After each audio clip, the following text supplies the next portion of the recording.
One ह्या पार्टमध्ये आपण क्लासिफिकेशन म्हणजे काय, क्लासिफिकेशन काय करतात, त्याच्यानंतर त्याच्या कुठल्या कुठल्या ऑर्डर्स लेवल्स काय असतात आणि 5 किंगडम क्लासिफिकेशन सिस्टम त्या संदर्भात थोडी माहिती आपण करून घेतली होती.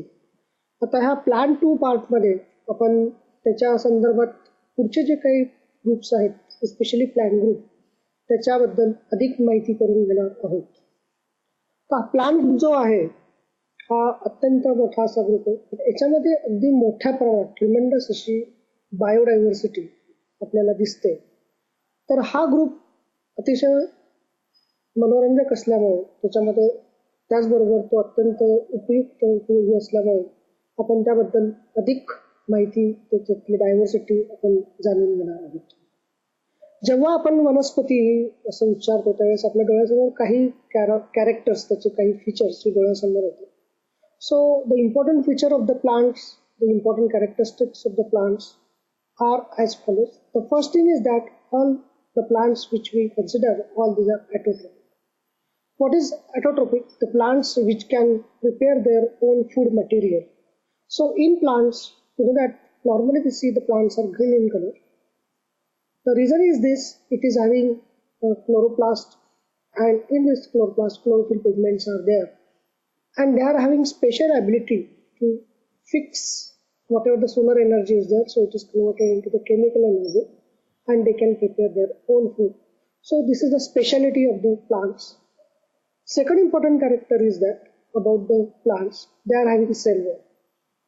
So whatever the cell of plant cell is there, so it is having some covering, and that is called as a cell wall. Now the cell wall is made up of specific substance, specific chemical, that is cellulose. Cellulose is a derivative of glucose molecules, and many glucose molecules, they are arranged in a chain and the cellulose formation takes place. Third important character is that in plants, the growth pattern is totally different than that of the animals. In animals, there is overall growth. So growth is taking place in all the organs, in all the parts.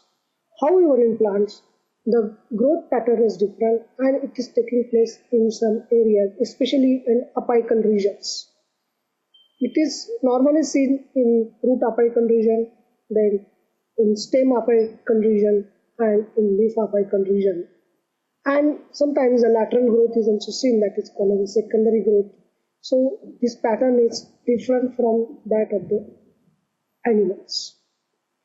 One more important feature that we see in plants is that these plants are non-motile. They are not having movement as we see in animals. In animals we see that they are having more flexibility and the movement is quite significant as compared to that of the plants. But in plants, the movement is very restricted.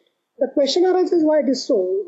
Why plants cannot move like animals?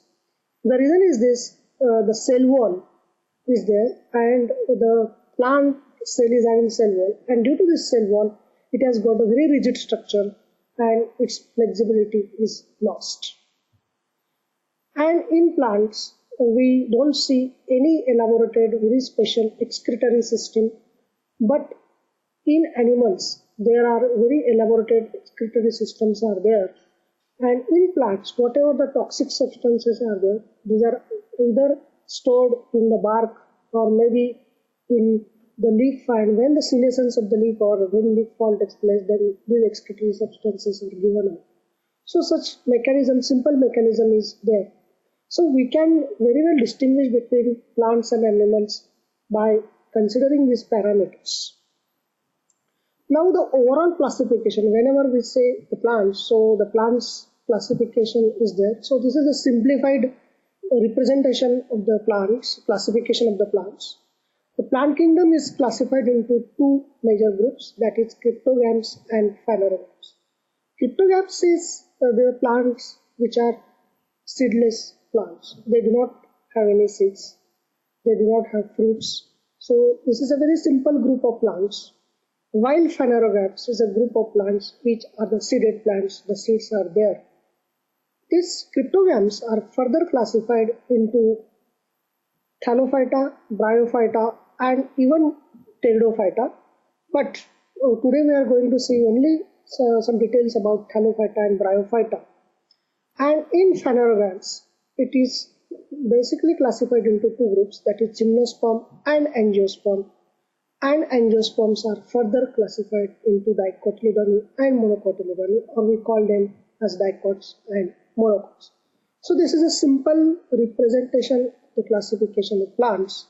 There is more complexity, but for your understanding, this is the simplest presentation of this particular classification. Now we will see some more details about the group that is Thallophyta. आता Thallophyta group जो आहे त्याच्याबद्दल आपण थोडी जास्त माहिती करून देणार आहोत. थॅलोफायटा कशावरनं आपण ओळखायचं की ह्या पर्टिक्युलर प्लांट्स त्या ग्रुपमधले. तर पहिली गोष्ट की simplest organisms, simplest plants are there, primitive plants are there. ह्या ग्रुपमधले जे सगळे प्लांट्स असतात त्यांचं ऑर्गनायझेशन, त्यांची प्लॅन बॉडी ही अत्यंत सिम्पल असते आणि दॅट इज थॅलस टाईप.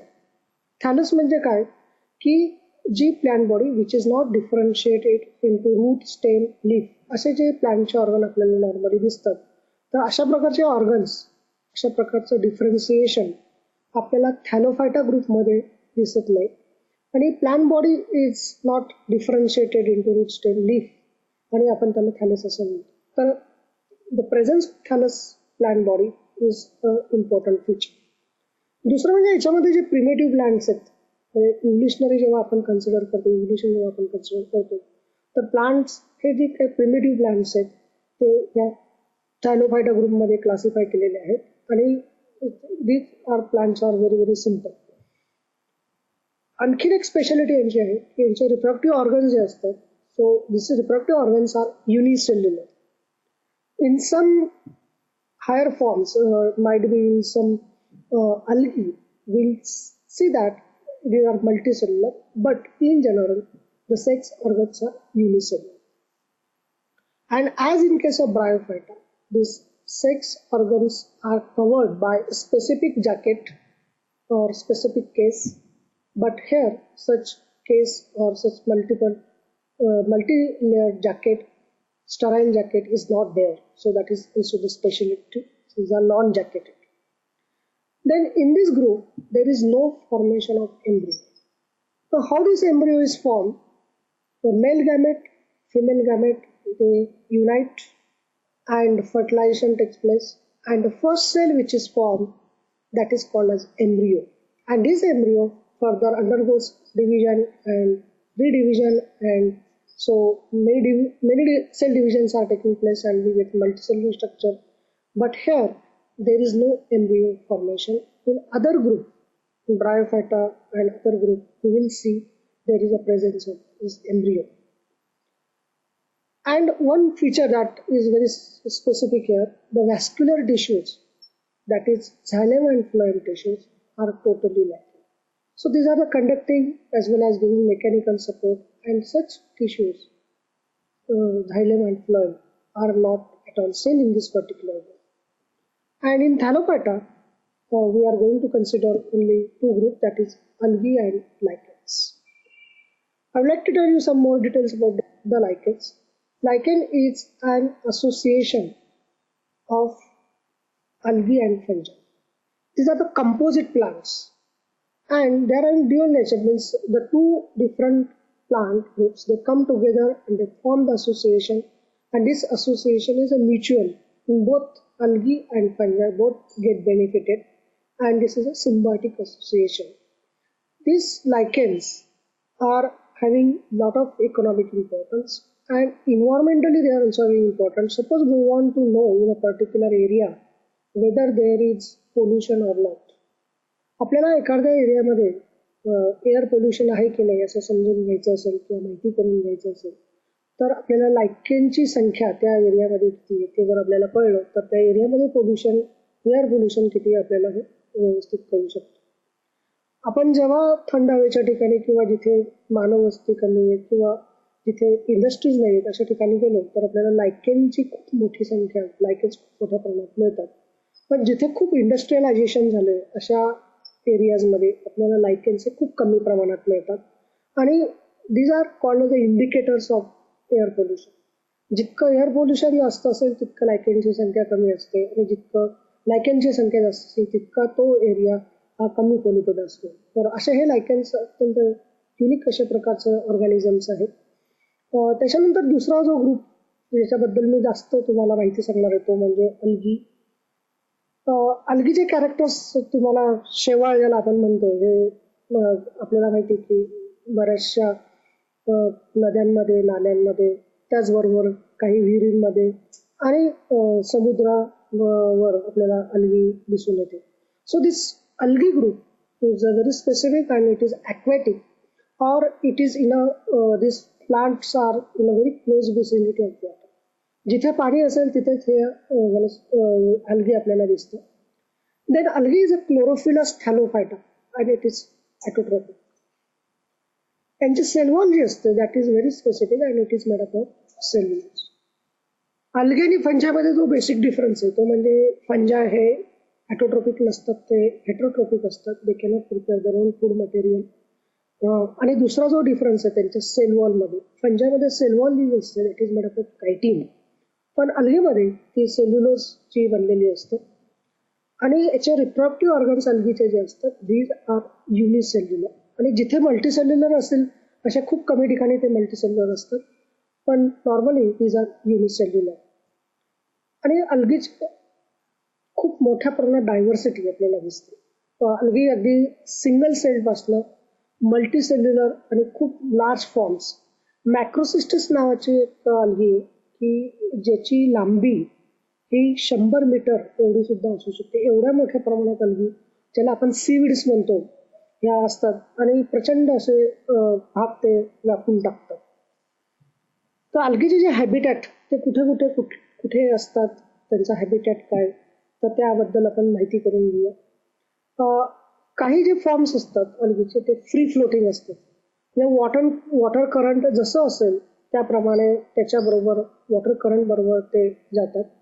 तर ती अल्गी जसं वॉटर करंट असेल त्याप्रमाणे वाहून जाते त्याच्याबरोबर.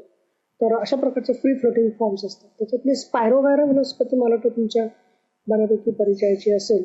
स्पायरोगारा हा फ्री फ्लोटिंग फॉर्म्स आहेत. नंतर डायटम सारखे जे आहेत ती पाण्यावर तरंगतात आणि युनिसेल्युलर असतात. असे बरेच फॉर्म्स आपल्याला दिसतात.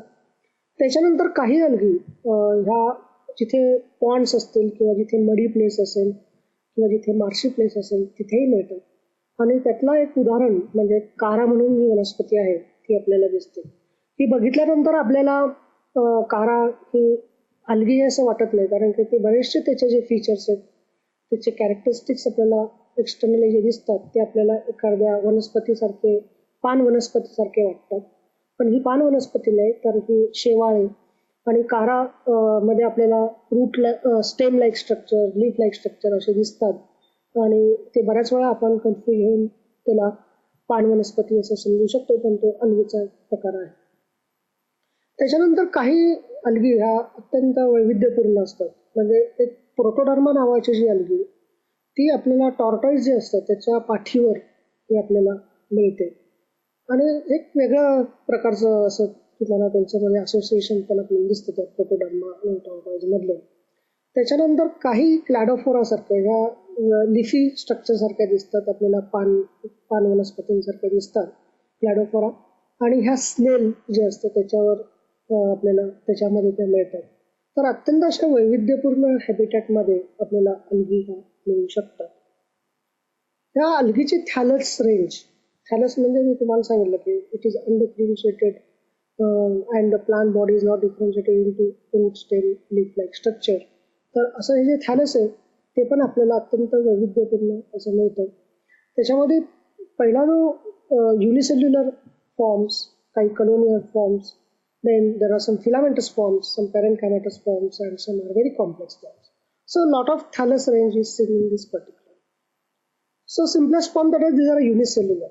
त्याच्यातलं डायटम आपण ऑलरेडी बघितलेलं होतं. Diatoms are there. त्याच्यानंतर तुम्हाला क्लॅमॅडोमोनास किंवा क्लोरेला ह्या सुद्धा अल्गी ह्या युनिसेल्युलर असतात. And their size is very small. If you take chlamydomonas its size is 2 to 10 micron एवढी असते.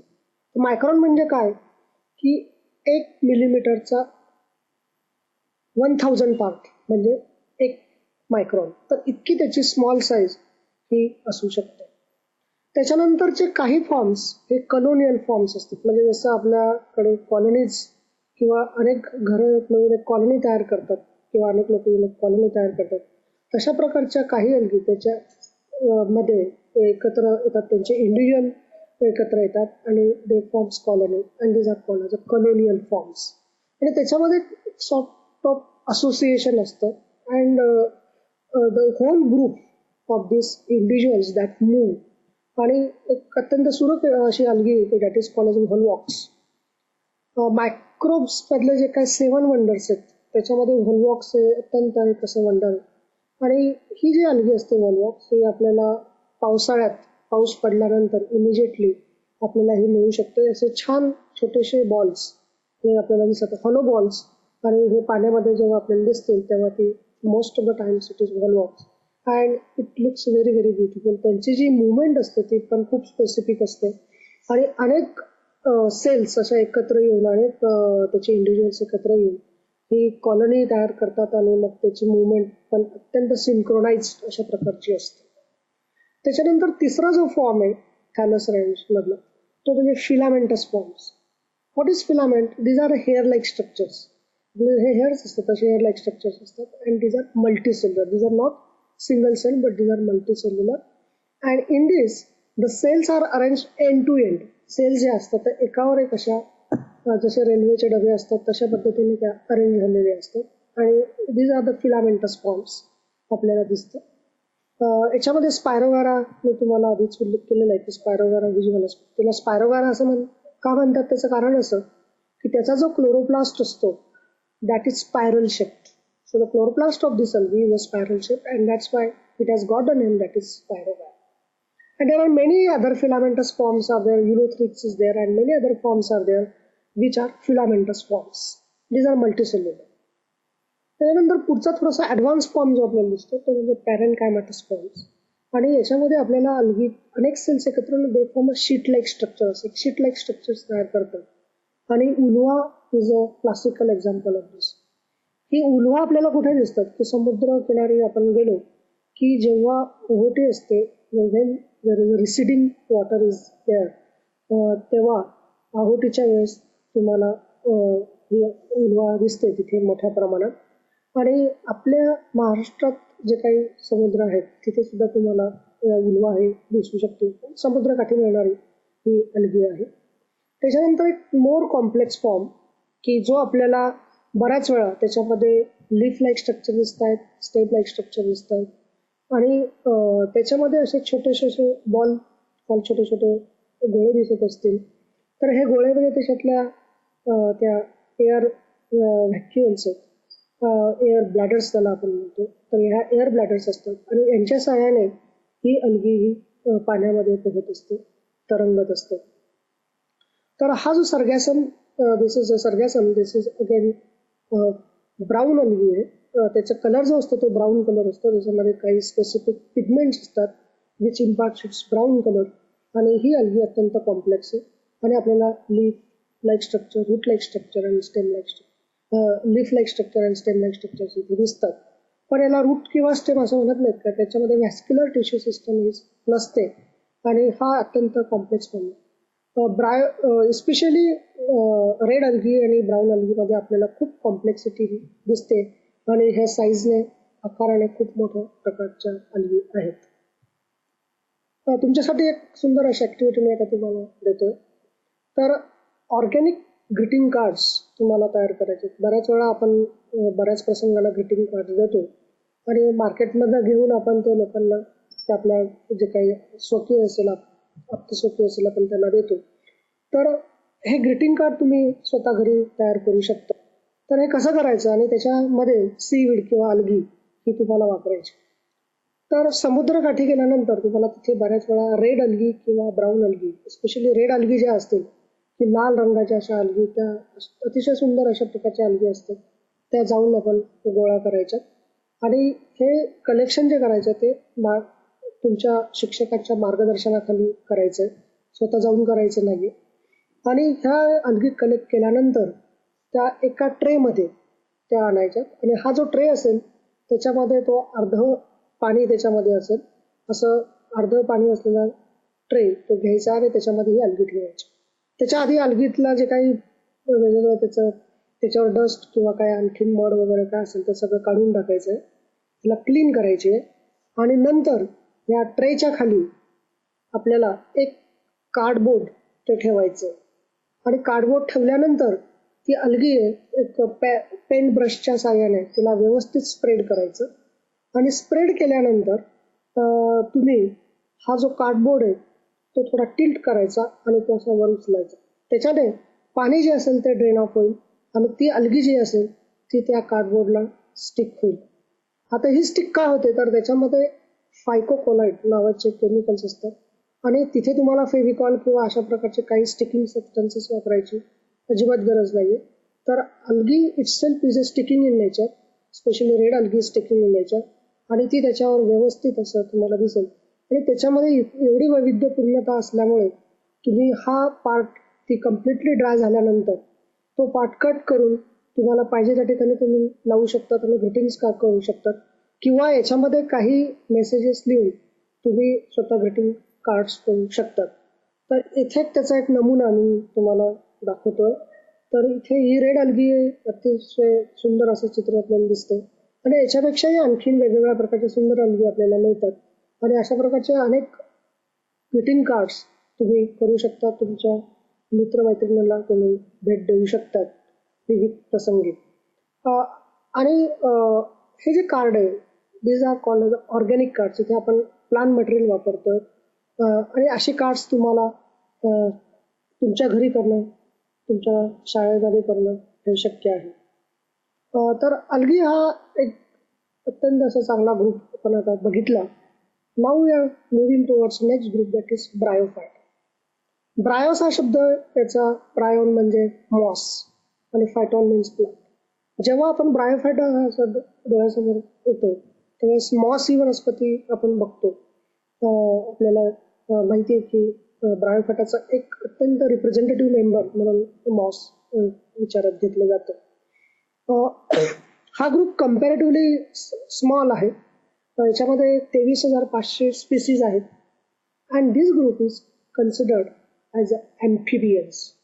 तर ॲम्फिबियन्स म्हणजे काय की तुम्हाला फ्रॉग किंवा बेडूक माहिती असेल की त्याची लाईफ सायकलचा काही पार्ट तो पाण्यामध्ये असतो आणि काही पार्ट हा पाण्याबाहेर म्हणजे लँडवर किंवा टेरेस्ट्रियल असतो. अशा प्रकारचं बेडकाचं लाईफ सायकल असतं and it is called as amphibian. तशाच प्रकारचं बायोफाइट हा जो ग्रुप आहे these are called as amphibians.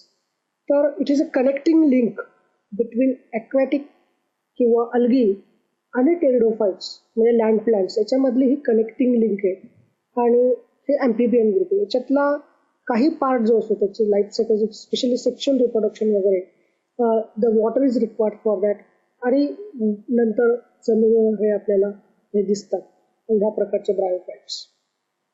त्यांची प्लॅन बॉडी जी असते ती थॅलोज लीफ लाईक स्ट्रक्चर असतं. आपल्याला असं लीफ पोर्शन लिफी आपल्याला दिसते आणि त्याच्यातले काही higher forms some higher forms these are differentiated into stem like leaf like appendages. हे आपलं स्टेम लाईक स्ट्रक्चर दिसतं, लीफ लाईक स्ट्रक्चर दिसतं. पण आपण लाईक शब्द म्हटलेला आहे, आपण स्टेम किंवा रूट असं इथे म्हटलेलं नाही. त्याचं कारण असं की याच्यामध्ये vascular tissues xylem and phloem हे आपल्याला दिसत नाहीत. These are not present and that's why we call them as a stem like structure or leaf like structure. आणि जेव्हा झायलेम टिश्यूज फ्लोएम किंवा व्हॅस्क्युलर टिश्यूज त्याच्यामध्ये असतात तेव्हा आपण त्याला ट्रू रूट ट्रू स्टेम असं म्हणतो. याचं रिप्रोडक्शनमध्ये आपल्याला 2 organs are present in this particular bryophyte group. Antheridium जे असतं that is globular in shape आणि and archegonium that is a flask shape structure. So these are some of the important features of this particular group. त्यांची habitat ती सुद्धा अत्यंत वैविध्यपूर्ण असते. Riccia म्हणून ही वनस्पती जी आहे ती मोस्टली पाऊस पडल्यानंतर आपल्याला रिक्सिया हे मिळतात आणि ज्या ठिकाणी कूल शेडी प्लेस असेल तिथे रिक्षा खूप मोठ्या प्रमाणात मिळतात. म्हणजे महाबळेश्वर या ठिकाणी तुम्ही गेलात किंवा लोणावळा खंडाळा तिथे गेलात तर तुम्हाला रिक्षा ही वनस्पती मोठ्या प्रमाणात मिळू शकते. इव्हन तुमच्या काही एरियाजमध्ये सुद्धा रिक्षा असू शकतो पण त्याला आपल्याला शोधायला लागतं. ही अलगी इस्पेशली हा जो ब्रायोफाईट आहे हा आकाराने खूप छोटा असतो आणि आपल्याला तो खूप जवळ बघितल्यावरच तो ओळखता येतो. It is mostly growing on damp place जिथे मॉइस्ट प्लेस आहे किंवा बऱ्याच वेळा भिंतींवर सुद्धा आपल्याला अशा प्रकारचं ब्रायोफाईट रिक्से हा मिळू शकतो किंवा सॉइलवर किंवा काही वूड्सवर सुद्धा त्याच्या काही स्पीसीज रिक्सियाच्या आपल्याला मिळतात. रिक्सियाचे काही forms like riccia fluitans these are aquatic in nature and these are floating in water. तर aquatic फॉर्म सुद्धा आपल्याला रिक्सियाचे मिळतात आणि त्याच्यातला काही जे ब्रायोफाईट असतात आपण पहिले बघितलं की प्लांट ग्रुप आणि त्याच्यामध्ये ब्रायोफाईट these are having chlorophyll pigment and they can produce their own food material. But there are some exceptions to this and Bux bomia म्हणून नावाचं एक जे ब्रायोफाईट आहे इट इज अ सॅप्रोफाईट. तर what do mean by saprophytic? Saprophytic म्हणजे काय की this is a group plants किंवा असे जे काही ऑर्गॅनिझम्स आहेत which are growing on dead and decaying matter, की जो डेड आणि डिकेइंग मॅटर असेल त्याच्यावर ते वाढतात आणि त्याच्यातनं नरिशमेंट घेतात. And they do not have their own food material, they cannot undergo the photosynthesis, they cannot prepare their own food and such organisms are called as saprophyte. So some saprophyte they are also seen in this bryophyta and Bux bomia is a classical example of this. त्याचं तुम्ही visuals बघितल्यानंतर तुमच्या लक्षात येईल की तिथे कुठलाही green portion आपल्याला त्याच्यात दिसत नाहीये. सगळं जे दिसतं ते ब्राऊन कलर किंवा फेंट ब्राऊन अशा प्रकारचा कलर दिसतो आणि ग्रीन कलर दिसतो because they are not able to carry out photosynthesis. नंतर ह्याच्यामध्ये थॅलस रेंज जी आहे ती पण आपल्याला वैविध्यपूर्ण दिसते. Plant body is leafy thalloid. मी तुम्हाला सांगितलं की त्याच्यामध्ये आपल्याला लीफ लाईक स्ट्रक्चर दिसतंय रिक्सियामध्ये आणि याच्या डायकोटोमस ब्रँचिंग आपल्याला तिथे चटकन लक्षात येते. आणि अँथोसेरॉस म्हणून एक जे काही ब्रायोफाईट आहे ते सुद्धा लिफी असतं पण त्याच्यामध्ये dichotomous branching that is not seen and there you will find very specific the rest structures. These are called as the capsules. So these capsules are there. Then there are some higher forms of bryophytes in which we can see the leaf-like structure, stem-like structure, and these are moss and polytrichum. Moss हे आपल्याला बऱ्याच ठिकाणी आपण वापरत असतो. बऱ्याच नर्सरीजमध्ये तुम्हाला MOS हे उपयोगी पडतं किंवा तिथे तुम्हाला मिळतं किंवा फ्लोरिस्ट जे असतात त्यांच्याकडे सुद्धा मॉस हे वापरलं जातं. आणि स्पेशली ग्राफ्टिंग आणि बडिंग चे जेव्हा एक्सपेरिमेंट करतात त्यावेळेस आपल्याला मॉस हे उपयोगी पडतं. किंवा एखादी वनस्पती आपल्याला दुसरीकडे लांबवर न्यायची असेल तर तिच्या पॅकिंगसाठी मॉस हे मोठ्या प्रमाणात वापरतात. किंवा फ्लावर अरेंजमेंट्समध्ये वेगवेगळ्या फ्लावर अरेंजमेंट्समध्ये मॉइश्चर रिटेन करण्यासाठी आपल्याला मॉस हे मोठ्या प्रमाणात वापरलं जातं. त्याला इकॉनॉमिक इम्पॉर्टन्स आहे आणि ते बऱ्याच ठिकाणी कमर्शियली उपलब्ध असतं. हे असं मॉस आपल्याला जेव्हा पाऊस पडल्यानंतर बऱ्याच ठिकाणी आपल्या भिंतींवर आपल्याला ते बघायला मिळतं. असे अगदी स्मॉल वनस्पती आपल्याला त्याच्यात दिसतात आणि ते mostly the moss. And especially on walls also you can find moss. किंवा जे काही झाडं असतील त्यांच्यावर जंगलांमध्ये जर तुम्ही गेलात फॉरेस्टमध्ये गेलात तर तुम्हाला बरेचसे प्लांट्स ही मॉसने लगडलेली असतात. So that is a very common scene in specially in forest. Then there is one other group that is a polytrichum. Polytrichum म्हणून याच्यामध्ये पण अशाच प्रकारचं leaf like structure, stem like structure आणि आपल्याला जे रेज पार्ट दिसतात त्याच्यामध्ये these are the capsules, these are also seen. आणि याच्यामध्ये प्लांट बॉडी जी आहे ती it is differentiate into root like, stem like and leaf like structures. तर अशा प्रकारची थॅलस रेंज आपल्याला या ब्रायोफाईट्समध्ये मिळते. आता पुढचा ग्रुप जो आपण अभ्यासणार आहोत तो म्हणजे जिम्नोस्पर्म्स. आता हे जिम्नोस्पर्म्स काय आहेत आणि हा जो ग्रुप आहे हा सुद्धा खूप इंटरेस्टिंग आहे. मग तुम्ही जुरॅसिक पार्क वगैरे सिनेमा बघितला असेल म्हणजे त्या ठिकाणी तुम्हाला बरेच अशा उंच वनस्पती वगैरे ज्या दाखवल्या आहेत. These are mostly gymnosperms. आणि हे जिम्नोस्पर्म हा जो ग्रुप होता तो ज्युरॅसिक पिरियडमध्ये हा खूप मोठ्या प्रमाणात सगळ्या ज्या वनस्पती संपूर्ण पृथ्वी तलावर जिम्नोस्पर्म दे वर डॉमिनेटेड, त्यांचं अधिराज्य होतं. आणि नंतर जसे इन्व्हायरमेंटमध्ये बदल होत गेले त्यानंतर जिम्नोस्पर्मची संख्या ही झपाट्याने कमी झाली and it was replaced by अँजिओस्पर्म्स. तर हा एक अत्यंत इम्पॉर्टंट ग्रुप आहे. जिम्नोसचा अर्थ म्हणजे नेकेड, स्पर्मा मीन्स सीड्स. तर याला आपल्याला नॉर्मली सीड्स ज्या मिळतात त्या फ्रुट्समध्ये मिळतात, पण ह्या ग्रुपमध्ये आपल्याला जे सीड्स मिळतात ते डायरेक्टली मिळतात. त्याचे तिथे फ्रुट्स आपल्याला कुठल्याही प्रकारचे फ्रुट्स या जिम्नोस्पर्म ग्रुपमध्ये मिळत नाही. As comparative to the angiosperms, this group is very very small and very few number of those species are there. There are 700 species and in this ovary is absent and there are no fruits. त्याचे reproductive organ जे असतात ते mostly कोन फॉर्म्समध्ये असतात. आपल्याला असे खूप woody cons वगैरे बऱ्याच ठिकाणी मिळतात आणि त्या जिम्नोस्पर्म प्लांट्सचं ते वैशिष्ट्य आहे. याच्यामध्ये पॉलिनेशन जे होतं, पोलन ग्रेन्सचं डिस्पर्सन जे होतं ते विंड पॉलिनेशन होतं. आणि बाकी अँजिओस्पर्ममध्ये तर आपल्याला खूप वैविध्य मिळतं. इन्सेक्ट्स वगैरे पण त्याच्यामध्ये इन्व्हॉल्व असतात आणि बरेच mechanisms, even some birds and others are involve. But here the pollination is a wind pollination because flowers which are there these are not very attractive नसतात आणि त्यामुळे इन्सेक्ट्स त्यांच्याकडे अट्रॅक्ट किंवा बर्ड्स किंवा अशा प्रकारचे जे ॲनिमल्स आहेत ते do not gate attracted and wind pollination is the main way of the pollination. नंतर यांचं जे झायलेम जे असतं व्हॅस्क्युलर टिश्यूजमध्ये तुम्हाला झायलेम पार्ट जो असतो तर झायलेममध्ये व्हेसल्स ज्या आपल्याला अँजिओस्पर्ममध्ये मिळतात अशा व्हेसल्स इथे आपल्याला आढळून येत नाहीत. त्याचे जे ट्रॅकिट्स वगैरे मोठ्या प्रमाणात मिळतात. नंतर मोस्टली ही जी प्लांट्स आहेत these are tall woody plants and these are evergreen trees. आणि यांचं वैशिष्ट्य म्हणजे they are growing to the greater heights. खूप उंच असे वाढतात आणि जिथे टेम्परेट कंडिशन्स असतील, जिथे टेम्परेचर हे कमी असेल, मॉइस्ट कंडिशन्स बऱ्यापैकी असतील, in that particular area this gymnosperms are commonly seen. आपल्या जवळपास जे जिम्नोस्पर्म्स आपल्याला दिसतात त्यांची संख्या ही खूप कमी आहे. तुम्हाला सायकस ही वनस्पती असेल ती माहिती असेल, किंवा पायनस किंवा थुजा, त्याच्यानंतर क्रिसमस ट्री, अशा काही जिम्नोस्पर्म वनस्पती ह्या आपल्या जवळपास आहेत.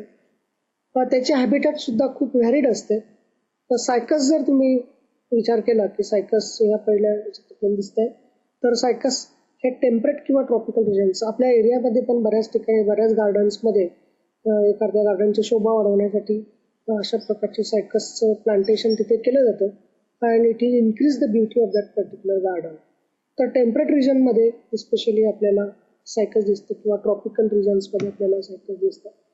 नंतर पायनस जे आहे ते मोस्टली ज्याला आपण सूचीपर्ण वृक्ष म्हणतो की यांचा आकार जो असतो तो असं स्पेसिफिक असतो आणि त्यांची पानं जी असतात ते एखाद्या निडल्स किंवा सुयांसारखी दिसतात, म्हणून त्यांना आपण सूचीपर्ण वृक्ष म्हणतात आणि जरा कोन लाईक त्यांचा अपीरन्स असतो.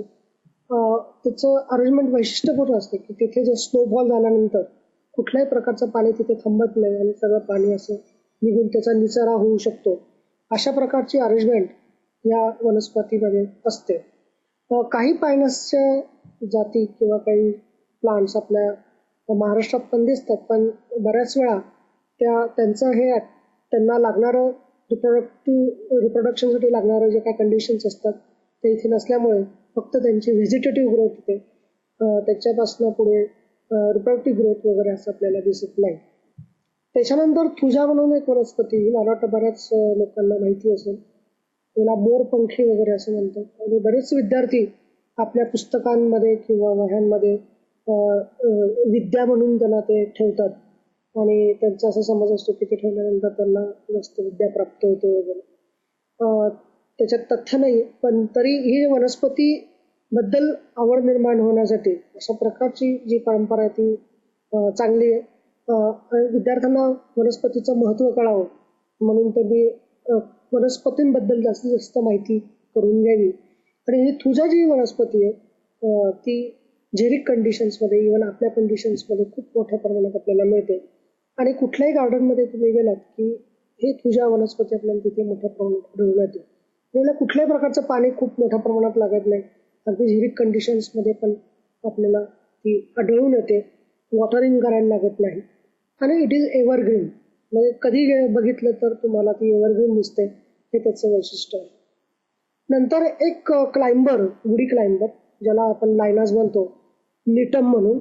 तर हा निटम आपल्याला तसं पुण्यात किंवा आजूबाजूला तसं मिळत नाही, पण महाबळेश्वर या ठिकाणी तुम्हाला निटम हा तिथे मिळू शकतो. किंवा काही डेन्स फॉरेस्टमध्ये किंवा वेस्टर्न घाट्समध्ये निटम ही वनस्पती मोठ्या प्रमाणात आपल्याला मिळू शकते. या वनस्पतीचं वैशिष्ट्य की ही एक एंडेमिक वनस्पती. एंडेमिक म्हणजे ही पर्टिक्युलर वेस्टर्न घाट या रिजनमध्येच आपल्याला आढळून येते. आणि ह्या अशा वनस्पतींना एक वेगळं महत्त्व असतं बॉटॅनिकली. आणि अशा प्रकारची ही वनस्पती आहे. आणि ही बऱ्याच प्लांट्सवर ही क्लाइंबर म्हणून ही वाढत असते. जिम्नोस्पर्म वनस्पती आहे. तर डायव्हर्सिटी इन प्लांट बॉडीमध्ये पण ह्या जिम्नोस्पर्मच्या आपल्याला खूप मोठ्या प्रमाणात डायव्हर्सिटी मिळते. त्याच्यातलं सायकस जे आहे ते त्याची हाईट अशी खूप काही जास्त नसते. This is very small plant and it is unbranching nature हे त्याचं एक वैशिष्ट्य आहे. नंतर पायनसमध्ये आपल्याला ब्रँचिंग हे मिळू शकते.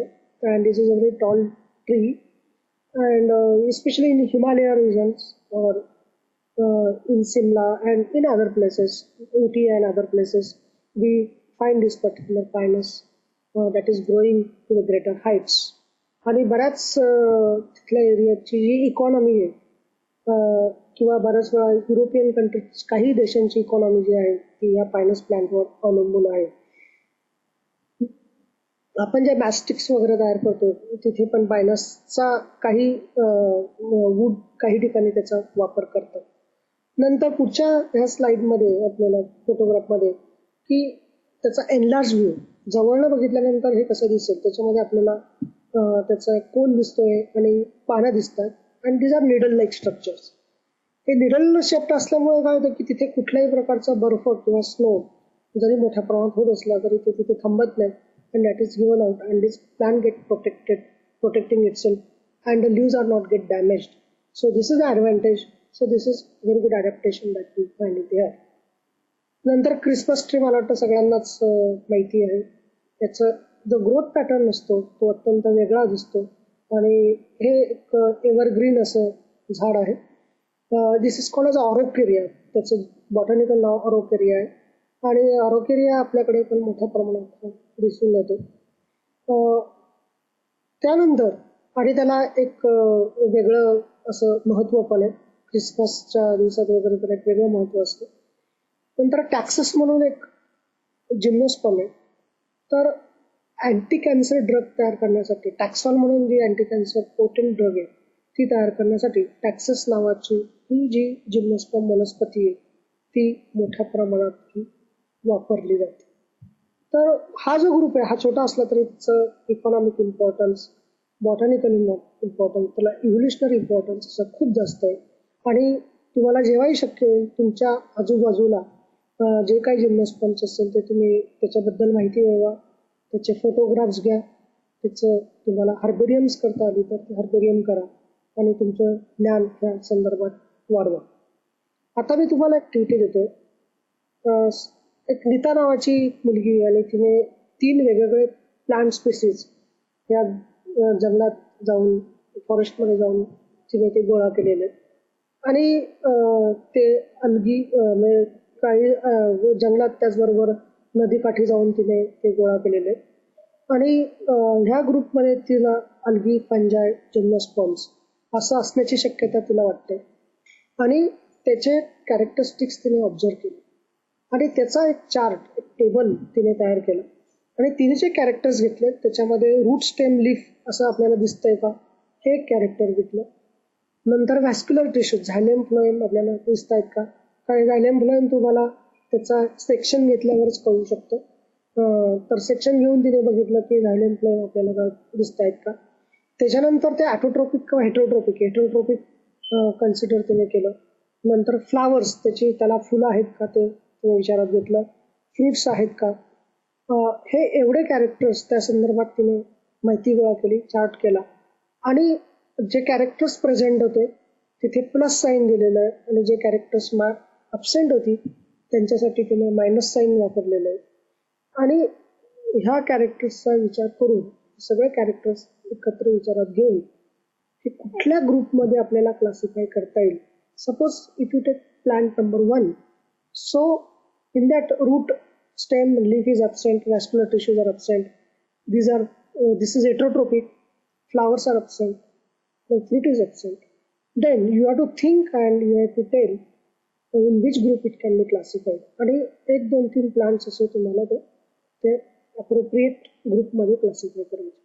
अशाच प्रकारची ऍक्टिव्हिटी तुम्ही करू शकता की जेव्हाही तुम्हाला शक्य असेल, तुम्हाला नेचर जर कळून घ्यायचं असेल किंवा वनस्पतीशास्त्र नंतर झूलॉजी जर तुम्हाला समजून घ्यायचं असेल तर त्याच्यासाठी तुम्हाला ऑब्झर्वेशन हे अत्यंत महत्त्वाचं असतं आणि अशा प्रकारची ऍक्टिव्हिटी करणं हे गरजेचं आहे. पुढचा जो ग्रुप आहे तो मोठा ग्रुप आहे, ज्याला आपण अँजिओस्पर्म्स म्हणतो. It is dominating the whole earth. असे जे अँजिओस्पर्म्स आहेत तर त्याच्याबद्दल आपण आता माहिती करून घेणार आहोत. अँजिओन म्हणजे केस. तर याच्यामध्ये ज्या सीड्स असतात they are enclosed in the fruits. This is one of the very important characteristics of the angiosperms. And these are normally called as a fruit plants. तुमच्या लक्षात येईल की जिम्नोस्पर्म जे असतात, जिम्नोस्पर्म ग्रुप, त्याच्यामध्ये कुठल्याही प्रकारचे फ्रुट्स आपल्याला मिळत नाही. असे सुंदर फ्रुट्स वगैरे दिसले जिम्नोस्पर्म मध्ये, असं कधी होत नाही. पण अँजिओस्पर्म मध्ये these are the fruiting plants and fruits are there and in the fruits the seeds are enclosed. यामध्ये आणखीन एक वैशिष्ट्य आहे की जे फ्लावर्स असतात त्याच्यामध्ये ॲक्सेसरी होल्स म्हणजे सेपल्स आणि पेटल्स हे आपल्याला दिसतात. आणि त्याचं मेगॅस्पोरोफिल किंवा कार्पेल जे आहे that is differentiated into ovary, style and stigma. So the carpel is very specific and it is differentiated into ovary, style and stigma. So it is having this 3 parts. And one more important thing is that there is a presence of 2 vessels. तर याचं जे wood जे आहे त्याचा तुम्ही ॲनाटॉमिकल detail study केला की तुम्हाला तिथे presence of vessels is there. We will find lot of diversity in the habitat. त्या हॅबिटॅटमध्ये आपल्याला मोठ्या प्रमाणात डायव्हर्सिटी ही मिळते. There are some angiosperm this are epiphytes. Epiphyte means they are growing on other plant but they are not parasite. They will not derive the food material. Only for shelter purpose they are growing there. आणि याचं classical examples म्हणजे वेगवेगळ्या प्रकारचे जे orchids आहेत त्यातलं व्हॅन्डा नावाचं जे ऑर्किड आहे, so it is growing on some other plant आणि तुम्हाला बऱ्याच ठिकाणी हे ऑर्किड बघायला मिळते. जिथे पोल्युशनलेस एरिया असेल तिथे व्हॅन्डा नावाचं ऑर्किड हे खूप मोठ्या प्रमाणात आपल्याला बघायला मिळतं. किंवा काही महाबळेश्वरासारख्या जिथे फॉरेस्ट आहे तिथे तुम्हाला व्हॅन्डा हे ऑर्किड तिथे मिळू शकतं. नंतर काही अल्गी ह्या ॲक्वॅटिक असतात. वुल्फिया नावाची एक अल्गी अत्यंत छोटी अशी वनस्पती आहे आणि ती बघायला सुद्धा तुम्हाला तिचं जर फुल बघायचं असेल तर तुम्हाला एक सिम्पल मायक्रोस्कोप नक्कीच त्याच्यासाठी वापरायला लागतो. इतकी स्मॉल अशी ही वनस्पती आहे अँड इट इज ॲक्वॅटिक. ती फक्त पाण्यामध्येच आपल्याला दिसून येते.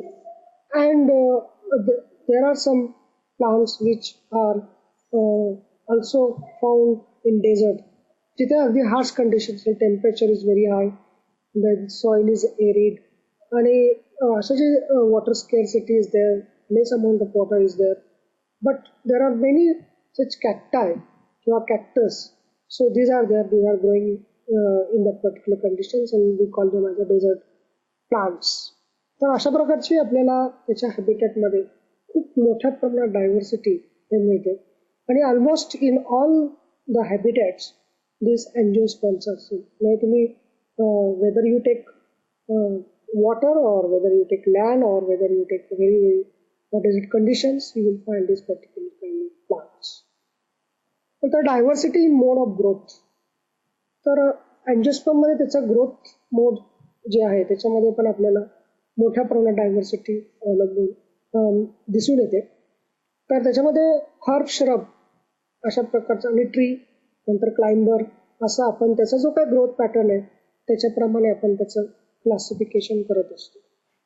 तर हर्ब म्हणजे अशा वनस्पती की त्या छोट्या असतात आणि त्यांची हाईट जी असते ती खूप जास्त नसते आणि त्याचे जे स्टेम्स असतात ते ग्रीन असतात, ते हर्बॅशियस असतात आणि ह्या वनस्पती त्याच्यामध्ये मी जे दाखवलं इथे, पुदिना इज दॅट, मिंट ज्याला म्हणतात, क्लोरोमिंटमध्ये किंवा आणखीन बऱ्याच ठिकाणी ते वापरतात किंवा पुदिनामध्ये ही वनस्पती वापरतात. औषधी वनस्पती आहे आणि डायजेशन चांगलं होण्यासाठी या वनस्पतीचा एक चांगला उपयोग होतो. तर अशा बरेच हर्ब्स की जे जमिनीलगत वाढतात, ज्याच्यामध्ये वुडी पोर्शन जो असतो म्हणजे झायलेम पार्ट जो असतो तो खूप कमी प्रमाणात असतो, तर हर्ब्स असतं. नंतर आपल्याला बऱ्याच ठिकाणी दिसते. तर हे श्रब असतात, त्याच्यामध्ये त्याचं जे ब्रँचिंग होतं ते from the base of the, त्याच्या बेसपासून ब्रँचिंग होतं आणि यांची हाईट पण बऱ्यापैकी असते. These are woody but these are not as tall as that of the trees. नंतर ट्रीमध्ये तुम्हाला मँगो ट्री, नीम ट्री, नंतर टीक वगैरे तुम्हाला बऱ्याच प्रकारचे ट्रीज लागतील. त्याच्यामध्ये त्याला एक खोड असतं, ट्रंक असतं आणि तिथे वुडी पोर्शन हा जास्त असतो and they attains greater heights. तर अशा प्रकारचे बरेच ट्रीज आपल्याला दिसतात. Then climber, there are some plants they are having some special appendages and with the help of that they grow आणि ते क्लाइंब करतात आणि अशा प्रकारचे अनेक क्लाइंबर. त्याच्यातले सगळ्यात कॉमन म्हणजे तुम्हाला सगळ्यांना माहिती असेल, आपल्या घरात पण तुम्हाला दिसेल, मनी प्लांट, ज्याला पोथॉस असं त्याचं बॉटॅनिकल नाव आहे. तर हे प्लांट आपल्याला एक क्लाइंबर आहे. त्याच्यानंतर असे बरेच क्लाइंबर्स आपल्याला आजूबाजूला दिसतात आणि त्याचं मेकॅनिझम हे प्रत्येक वनस्पती क्लाइंबर प्रमाणे हे बदलत असतं. नंतर मोड ऑफ न्यूट्रिशन म्हणजे काही आता आपण बघितलंच आहे की अँजिओस्पर्म हा जो ग्रुप आहे, these are autotrophic, they prepare their own food material. हे असं जरी असलं तरी काही ठिकाणी आपल्याला इन्सेक्टिव्हरस प्लांट किंवा ज्याला आपण कीटकभक्षी वनस्पती ज्या म्हणतो, तर या कीटकभक्षी वनस्पती आपल्याला आढळून येतात आणि नेफॅन्थस किंवा ज्याला pitcher plant, this is a classical example of this and its leaves get modified in a such a way that it forms very specific structure. आणि जेव्हा एखादा पर्टिक्युलर इन्सेक्ट्स तिथे येतो, सो दॅट गेट ट्रॅप्ड, तो तिथे trap होतो. Trap झाल्यानंतर it secretes particular enzyme, protease enzymes which will disintegrate the proteins. असे जे एन्झाईम्स असतात ते तिथे सिक्रेट होतात and protein get separated and from that nitrogen is obtained. And especially in the soil where there is a less nitrogen content, then insectivorous plant common in the particular areas. तर असे बरेच कीटकभक्षी वनस्पती आपल्याकडे आपल्या भागात भारतात आपल्याला आढळून येतात. नंतर एक अत्यंत